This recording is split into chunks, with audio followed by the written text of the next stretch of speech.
అందరికీ నమస్తే. నేను మీ భార్గవి. వెల్కమ్ బ్యాక్ టు అమ్మ చేతి వెంట. ఈరోజు వీడియోలో మా ఇంటి స్పెషల్ సాంబార్ రెసిపీని మీతో షేర్ చేయాలనుకుంటున్నాను. నేను బాగా ఇష్టంగా తినే రెసిపీస్లో సాంబార్ ఒకటి. వారంలో ఒక రోజు ఖచ్చితంగా మా ఇంట్లో ఉండాల్సిందే. సాంబార్ అనేది మనం చేసే సాంబార్ పొడితోనే రుచి మొత్తం మారిపోతుంది. ఒక్కొక్కరింట్లో ఒక్కొక్క రకంగా ఉంటుంది. అలాగే బయట కూడా పెళ్లిళ్లలో అయినా హోటల్స్లో అయినా ఒక్కో చోట ఒక్కో రకంగా ఉంటుంది. నాకు బాగా నచ్చే సాంబార్ రెసిపీస్లో ఒకటి మా ఊర్లో పెళ్లిళ్ళలో పెట్టే స్పెషల్ సాంబార్. అది కూడా పచ్చి మసాలా నూరి సాంబార్లో కలుపుతూ ఉంటారు. అది నాకు బాగా ఇష్టం. రెండవది మా ఇంట్లో నేను చేసే సాంబార్. వేరే ఎక్కడ తిన్నా ఆ సాటిస్ఫాక్షన్ ఉండదు. మరి నా స్టైల్లో నేను ఇంట్లో చేసే ఈ సూపర్ టేస్టీ సాంబార్ రెసిపీని మీకు షేర్ చేసేస్తాను. మీరు ఇంట్లో తప్పకుండా ట్రై చేసేయండి. ఇలా ఒకసారి మీరు సాంబార్ పెట్టి చూడండి. ప్రతిసారి ఇలానే చేసుకోవాలనిపిస్తుంది. అండ్ ఈ కొలతలు మీకు తెలిస్తే ఇంటికి ఎంతమంది చుట్టాలు వచ్చినా, ఇంట్లో చిన్న చిన్న పార్టీస్ చేసుకున్నా, ఎక్కువ క్వాంటిటీలో సాంబార్ చేయాలన్నా చాలా ఈజీగా చేసేసుకోగలుగుతారు. మరి రెసిపీ ఎలా చేసుకోవాలో చూసేద్దాం పదండి. ముందు సాంబార్ కోసం పప్పుని ఉడకపెట్టుకోవాలి. కందిపప్పు ఉడకపెట్టుకోవడం కోసం కుక్కర్ గిన్నె తీసుకుని అందులోకి 1/4 కప్పు దాకా కందిపప్పు వేసుకోండి. పప్పుని శుభ్రంగా కడిగేసేసి 1/4 కప్పు కందిపప్పుకి 3 కప్పుల దాకా నీళ్లు వేసుకోవాలి. ఇందులోకి ఇప్పుడు 1 టేబుల్ స్పూన్ దాకా ఉప్పు, 1/2 టీ స్పూన్ దాకా పసుపు, కొద్దిగా ఆయిల్ వేసేసి కుక్కర్ మూతను పెట్టి విజిల్ పెట్టి 4 నుంచి 6 విజిల్స్ వచ్చేంత వరకు పప్పుని మెత్తగా ఉడికించేసేయండి. పప్పు ఉడికేలోపు చింతపండు నానబెట్టుకుందాం. అలాగే సాంబార్ పౌడర్ కూడా తయారు చేసుకుందాం. మనం తీసుకున్న పప్పు క్వాంటిటీకి 30 నుంచి 35 గ్రాముల దాకా చింతపండు పడుతుంది. చింతపండుని గిన్నెలో వేసి 1 కప్పు దాకా నీళ్లు పోసేసి చింతపండుని నానబెట్టేసేయండి. ఇప్పుడు సాంబార్ పౌడర్ని తయారు చేసుకుందాం. నేను రెగ్యులర్ గా ఇంట్లో తయారు చేసే సాంబార్ పౌడర్ ఇది. దీంతోనే మనం చేసే సాంబార్ కి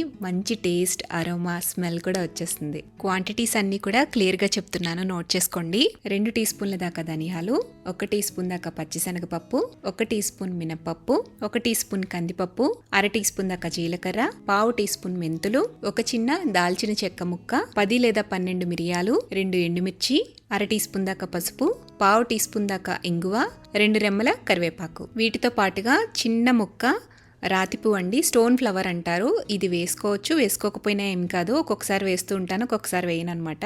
అయితే చాలా తక్కువ వేసుకోవాలి. ఎక్కువ వేసేస్తే ఫ్లేవర్ డామినేట్ చేసేస్తుంది. వీటన్నిటిని కూడా డైరెక్ట్ మిక్సీలో వేసేసి గ్రైండ్ చేసేసుకోవాలి. ఇప్పుడు మనం చేస్తున్న సాంబార్కి సరిపోయే విధంగా నేను ఇంగ్రీడియంట్స్ అన్ని కూడా చెప్పానండి. మీరు ఎక్కువ క్వాంటిటీలో ఈ సాంబార్ పౌడర్ని స్టోర్ చేసుకోవాలి అనుకుంటే దినుసులన్నిటినీ కూడా లైట్గా లో ఫ్లేమ్లో వేయించేసి పౌడర్ చేసుకుని స్టోర్ చేసుకోవచ్చు.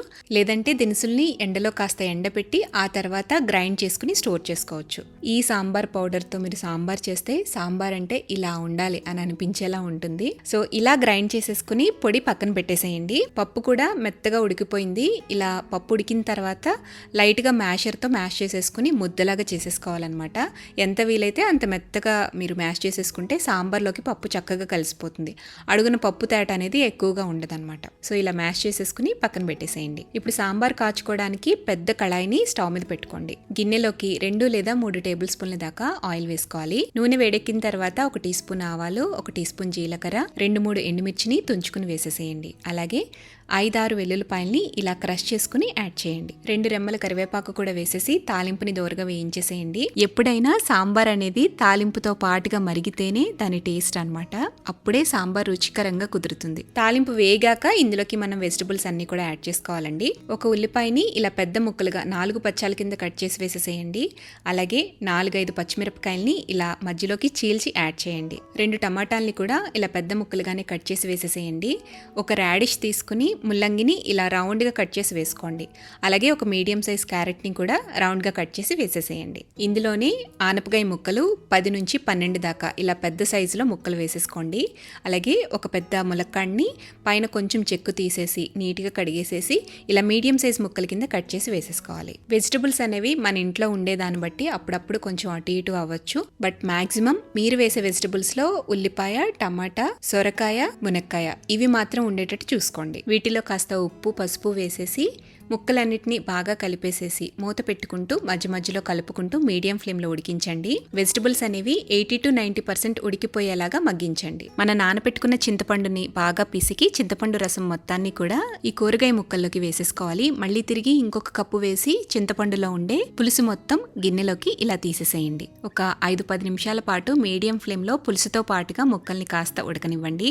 ఆ తర్వాత మీరు తినే స్పైస్ని బట్టి 1.5 లేదా 2 టీ స్పూన్ల దాకా కారం వేసుకోండి. వేసుకోండి. అలాగే మనం గ్రైండ్ చేసుకున్న సాంబార్ పొడి మొత్తాన్ని కూడా వేసేసి కలిపేసేయాలి. ఇక్కడ మీరు ఇన్స్టెంట్ సాంబార్ పొడి వాడాలి అనుకుంటే సూపర్ మార్కెట్ నుంచి తీసుకొచ్చే సాంబార్ పొడిని ఒక 2 టేబుల్ స్పూన్స్ దాకా యాడ్ చేసుకోవచ్చు. ఇందులోనే ఒక చిన్న బెల్లం ముక్క కూడా వేసుకోండి. 1 టీ స్పూన్ దాకా బెల్లం సరిపోతుంది. టేస్ట్ అంతా కూడా బ్యాలెన్స్ చేస్తుంది అనమాట ఈ బెల్లం. అంతా ఒకసారి కలిపేసి 4 కప్పుల దాకా నీళ్లు వేసుకోవాలి. అంటే 1 లీటర్ దాకా వాటర్ అన్నమాట. మొత్తం కలుపుకొని మూత పెట్టి ఈ వాటర్ అనేది బాయిల్ అయ్యేంత వరకు మరిగించండి. ఇలా నీళ్లు మరుగుతున్నప్పుడు ఇందులోకి మనం ఉడికించుకుని పక్కన పెట్టుకున్న పప్పు మొత్తాన్ని వేసేసేయాలి. వేసేసి అంతా కలిపేసి టేస్ట్ చూసుకుని సాల్ట్ని అడ్జస్ట్ చేయండి. పప్పు వేసి కలిపాక మీకు కన్సిస్టెన్సీ అర్థమైపోతుంది. ఇంకాస్త పల్చగా కావాలి అంటే కొంచెం వాటర్ వేసి డైల్యూట్ చేసుకోవచ్చు. ఒక 5-10 నిమిషాల పాటు మీడియం ఫ్లేమ్లో ఉడికిస్తే సాంబార్ ఈ కన్సిస్టెన్సీకి వచ్చేస్తుంది. ఇప్పుడు ఈ స్టేజ్లో సన్నగా తరిగిన కొత్తిమీర వేసేసి కలిపేసి స్టవ్ ఆపి పక్కకి దించేసేయచ్చు. ఈ స్టేజ్లో మీరు రెండో తాలింపు పెట్టుకోవాలనుకున్నా కూడా ఇక్కడ మీరు పెట్టుకోవచ్చండి. బట్ నేనైతే తాలింపు ఇంకా ఎక్స్ట్రా వేయట్లేదు, ఇలానే దించేస్తున్నాను అంతే. గుమగుమలు ఇల్లంతా గుమగుమలాడిపోయే ది బెస్ట్ సాంబార్ని చేసేసుకున్నాము. మా ఇంటి స్పెషల్ సాంబార్ అని చెప్తున్నానని అనుకోవద్దు, మీరు ఒక్కసారి ఇలా ట్రై చేసి చూడండి, డెఫినెట్గా మీకు నచ్చుతుంది. నోట్లో నీళ్ళు ఊరిపోతూనే ఉంటాయి అన్నమాట తినేంత వరకు కూడా. చాలా చాలా టేస్టీగా ఉంటుంది. ఈ సాంబార్ని మీరు కూడా ఇంట్లో తప్పకుండా ట్రై చేయండి. ట్రై చేసి టేస్ట్ చేశాక మీ ఫీడ్బ్యాక్ని నాతో షేర్ చేయడం మర్చిపోవద్దు. ఈ వీడియో నచ్చితే లైక్ చేయండి, మీ ఫ్రెండ్స్కి రిలేటివ్స్కి షేర్ చేయండి. మరిన్ని టేస్టీ సింపుల్ క్విక్ రెసిపీస్ కోసం అమ్మ చేతి వంట ఛానల్ని సబ్స్క్రైబ్ చేయండి.